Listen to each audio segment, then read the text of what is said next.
Hello, awesome humans. Okay, have you ever thought to yourself, I'm not good enough, I'm not successful enough, I'm not enough? That's what I want to talk to you about today. And I actually have a really simple but powerful practice that I want to share with you. We're going to dive into that, but before we do, please subscribe to my channel. I share videos like this every week. And if you like what you're hearing, please share a comment. Tell me what resonates. Please like this video. It helps others to discover it. Hello, awesome humans. And it takes courage to say that your brain is not your master. Okay, let's talk about what to do when your brain tells you you're not good enough, you're not smart enough, you're not successful enough, you're not thin enough, you're not this enough. We all have that voice in our head, right? And that's actually the first thing that I want you to recognize is that you are not alone. Did you know that Van Gogh, one of the greatest artists ever, used to write to his brother and say that he was not good at color? Van Gogh thought he sucked at his color palette. One of the greatest colorists of our time, of all time, right? So you are not alone if you experience that kind of self-doubt. I'm going to share mine. It's kind of weird to do publicly, but I'll tell you what my brain tells me a lot is you're not original enough. All these things that you share as part of your work, your speaking, your books, hasn't everybody heard this? Don't other people say it better? Everybody already know this. Like, this is something that goes on in my head. So I have that sense often too. And so that's actually a really important thing to recognize. You are not alone. We all have this deeply ingrained sense from childhood that we are inadequate in some way, and we have to earn the right to feel enough through our actions and doing more and more and more. So the first thing is just to recognize you are not alone. There's nothing wrong with you. We all experience it. But the question is, what can you do? Because I know that it's not helpful to just go along with those thoughts. That doesn't help anything. So I want to share with you a practice that I use that is incredibly helpful. I call it the practice of acceptance. And when I say acceptance and your brain goes, oh my God, I hate that, that means whatever happens, happens, accept everything as it is. That's not what I mean. I promise. I mean something very different. I mean the practice of acceptance as a way to look at your thoughts and what the reality with clarity instead of buying into the story that your brain has created and then using that clarity to decide how to move forward. It's a really, really powerful practice, and I want to break down for you how to use it when your brain starts to tell you you're not good enough, you're not this enough. Okay, so acceptance has two really distinct steps. And the first step is to look at how things are, including your thoughts, including your reality, with clarity, focusing on the facts. What do you know to be true versus judgment or drama or the story that your brain has created. And when our brains tell us we're not good enough, we're not this enough, that's a story. I want you to recognize that is a story that your brain has created. It has no rooting in any kind of facts.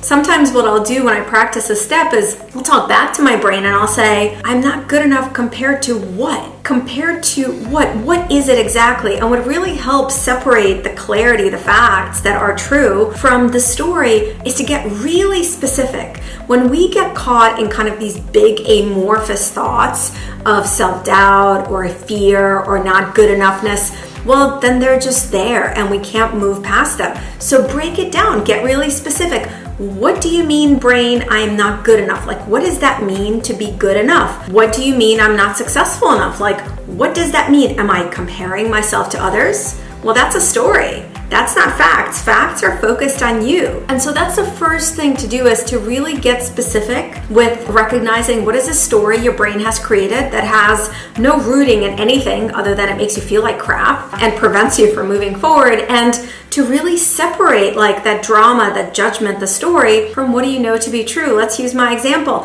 What does it mean I'm not original enough? I don't know. When I break that down, well, the reality is I hear from people all the time who tell me what I share is helpful to them. That means I am doing something worthwhile. So to indulge the thought of, oh, I'm not original enough, that's just a story. So if you tell yourself, okay, I'm not good enough at what?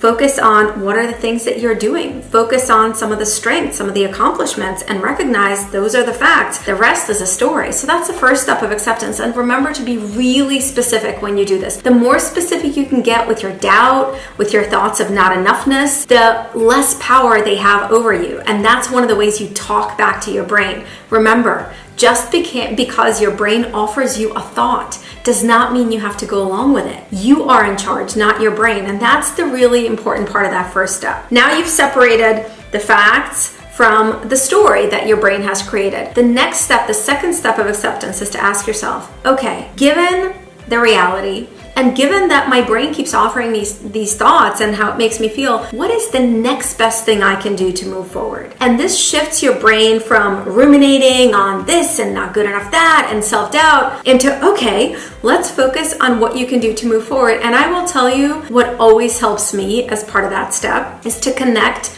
to my bigger why. My bigger why, your bigger why, our bigger why is connecting what we do as part of your job, as part of your craft, as part of your life to a sense of purpose. And the very specific way to do that is to ask yourself, how is what I am doing, how does that help someone else? How does that contribute to something other than me? How does that help support or fuel a long-term goal that's important to me? And so when you ask yourself that question, when you connect to your bigger why, you shift out of and you shift your brain's energy out of, oh, you're not good enough, you're not successful enough, you're not this enough, to here are the things I'm doing, and this is how these things are helping someone else. This is how they are fueling a long-term goal that I have. And that actually is motivating. That gives you energy. That increases your capacity to do all the things that you want to do instead of allowing your brain story to drain your energy, to make you feel stuck. It's kind of like, if you think about it, your brain creates this fog sometimes, right? Like with these stories that it tells us, if we buy into them, if we believe them, we get stuck in this fog. And when you connect to your bigger why, when you focus on, well, why am I doing what I'm doing? Who does it help? How does it help a long-term goal of mine?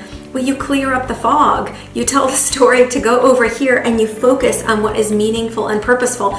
And research shows that increases your motivation, it increases your resilience, and it creates what's called a pro-social mindset. A pro-social mindset simply means that you're focused on how you can contribute to others. And so it shifts your brain's attention from me, I'm not good enough, I'm not this enough, I, towards how is what I'm doing helping others. And by the way, it doesn't have to be some grand thing. You can help others when you make dinner for your family, you help others. When you finish a presentation at work for your team, that helps others. When you exercise, you help others and your long-term goal of being healthy, because you're gonna be a healthier, awesomer version of you. You can hear it in my voice. When you shift from, I am not good enough, I am not this enough, when you shift from buying into those stories your brain is telling you and talk back to your brain and say, instead of that, let's focus on my bigger why. Let's focus on how what I am doing actually contributes to someone else or a bigger goal. That gives you action, that gives you motivation, that gives you energy, and it gets you out of that stuckness. And so I really hope you give these practices a shot.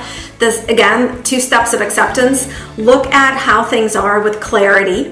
What are the facts that you know to be true versus judgment or the story your brain has created? Get really specific. The more specific you can get, the less power your brain story has over you.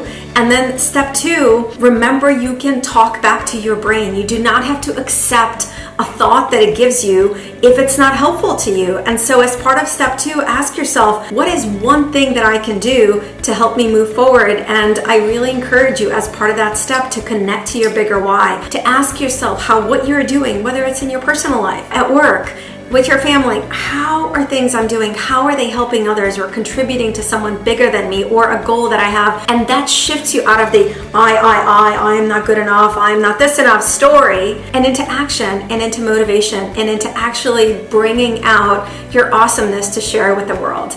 I hope you find this helpful. As always, I really love to hear from you all in the comments, so let me know what resonates. And subscribe to my channel. I share a video like this every week to help you struggle less and thrive more, and I would love to see you back here next week. Have an awesome, awesome rest of your day. Take care.